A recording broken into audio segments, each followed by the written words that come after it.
அஸ்ஸலாமு அலைக்கும் வரஹ்மத்துல்லாஹி வபரகாத்துஹு. நாளும் ஓர் அமுதமொழி. பொறாமை போன்ற கொடிய பாவங்களிலிருந்தும் தவிர்ந்து கொள்ளுங்கள்.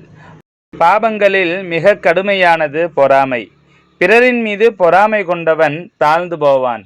எவர் மீது பொறாமை கொண்டோமோ அவர் மேலே போய்விடுவார். எனவேதான் பொறாமையை நெருப்புக்கு ஒப்பிட்டு கூறப்பட்டுள்ளது. தற்பெருமை அறவே இருத்தல் கூடாது. எமக்கு ஒன்றும் தெரியாது என நினைத்தால்தான் ஏதாவது வந்து சேரும், கற்றுக்கொள்ள இயலும். எல்லாம் தெரியும் என நினைத்தால் ஒன்றும் வந்து சேராது, எதையும் கற்றுக்கொள்ள இயலாது. குடத்தில் தண்ணீர் இல்லாமற் போனால் நிறைய நீர் ஊற்ற இயலும். நீர் நிறைய இருந்தால் எதனையும் ஊற்ற இயலாது. அதுபோல் உள்ளம் பரிசுத்தமாக இருத்தல் வேண்டும். இதுதான் இஹ்லாஸ், மன தூய்மை. இதனைத்தான் ரசூல் ஸல்லல்லாஹு அலைஹி வஸல்லம் அவர்கள் மிகவும் வலியுறுத்தி சொல்லியிருக்கிறார்கள்.